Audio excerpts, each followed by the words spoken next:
Jannik og hans gode skib Nordlyset forlod Danmark for snart 2 år siden for at tage på jordomsejling.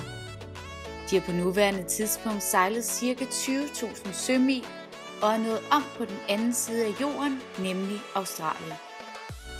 Det her er beretningen om, hvordan det er at sejle rundt langt væk hjemmefra, men i høj grad også om en anderledes hverdag, hvor alt foregår i fællesskab. Vi tager jer med på vores eventyr og deler både opture og nedture.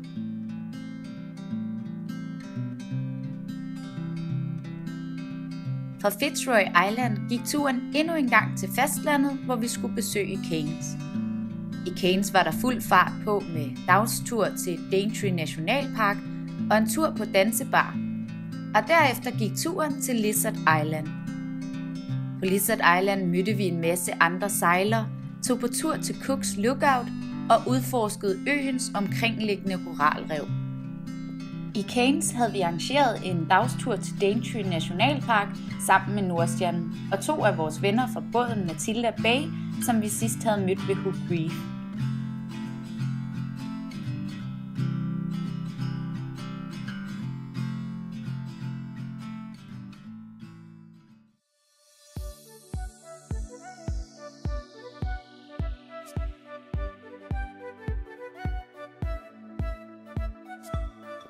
Første stop blev Cannock Falls, som ligger i den sydlige del af Daintree Nationalpark. Vandfaldet er 80 meter højt og ligger midt inde i regnskoven. Det forsyner lokalområdet med ferskvand.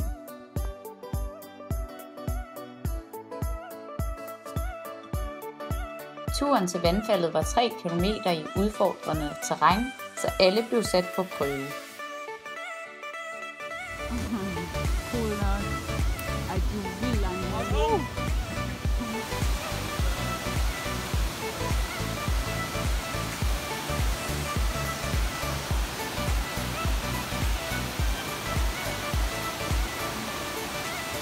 Smagte det godt? Daintree er kendt, da det er den ældste lavt beliggende regnskov i verden.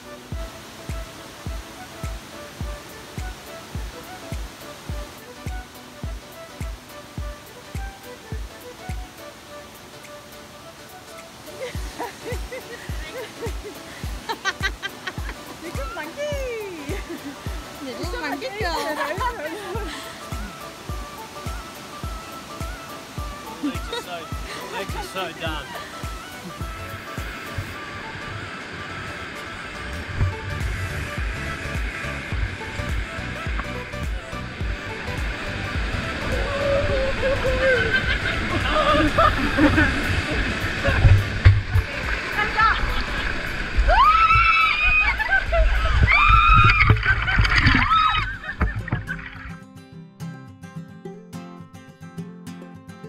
Næste stop på turen blev Daintree River i håbet om at se krokodiller.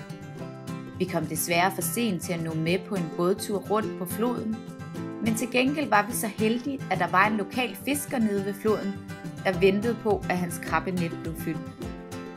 Han tilbød os alle sammen en tur ned ad floden i hans båd til et sted, hvor han lige havde set en krokodille ligge på bredden, så vi kunne komme helt tæt på.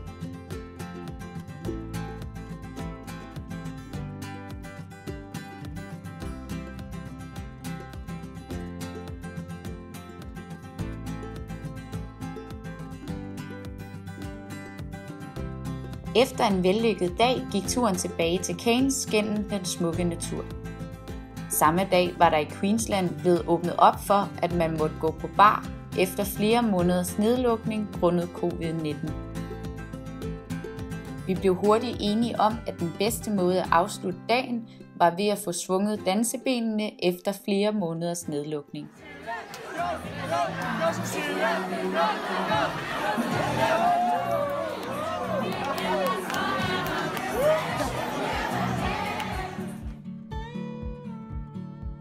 Efter et par dage i Cairns var vi klar til at stikke til søs.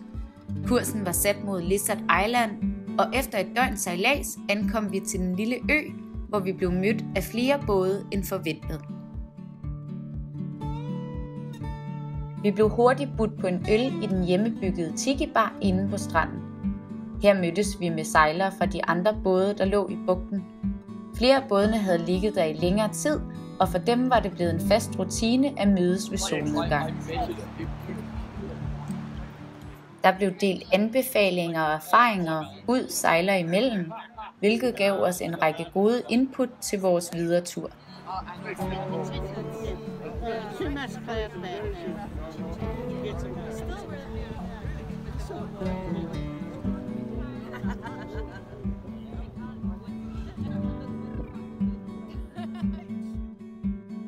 Næste morgen tog vi på tur sammen med Nordstjernen. Turen gik til Captain Cooks Lookout og Coconut Beach. Hiken startede i enden af stranden, hvor en markeret rute tog os op til toppen. Toppen hedder Cooks Lookout, da Captain Cook kravlede op til toppen ved ankomst til øen i 1770. Han navngav øen Lizard Island, da det var det eneste dyr, han så på øen.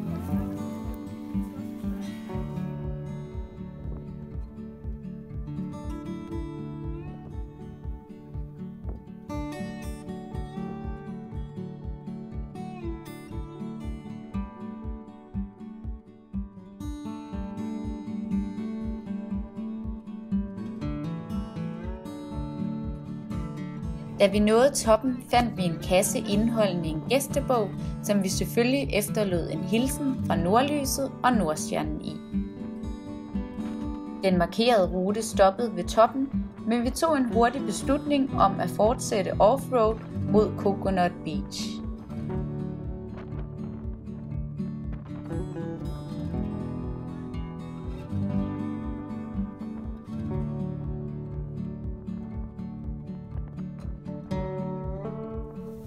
Det blev til en flot, men udfordrende tur gennem krat, klipper og højt græs. Der er lidt udfordringer på vejen. Det er alt slags terræn. Det føles rart at være fremme. Efter et par timers vandring nåede vi Coconut Beach. Og som det første skulle der selvfølgelig samles kokosnødder.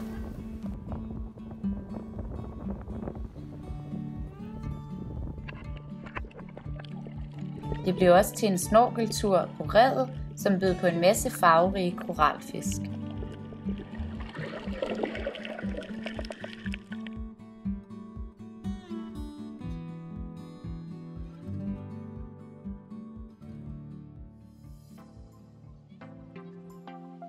Vejen tilbage til båden gik lidt hurtigere, da vi fandt en hemmelig sti, som de andre sejlere fra stranden havde fortalt os om.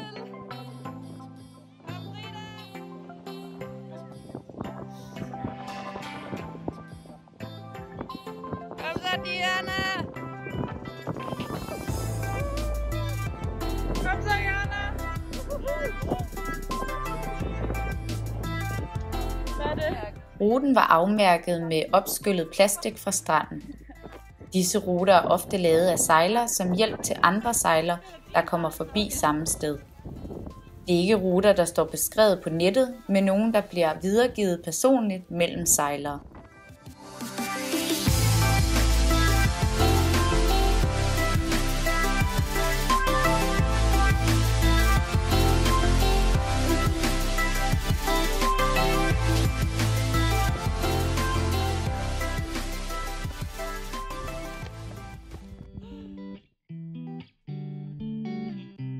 Efter dagens hike nød vi solnedgangen på Stevnen.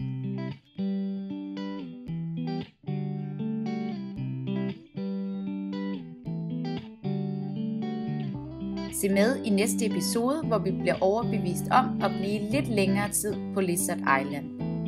Den ekstra tid bliver blandt andet brugt på at lave coveret til vores gummibåd færdigt og udforske dyrelivet under vand, som bød på masser af revhajer, pigrokker og farverige koralfisk.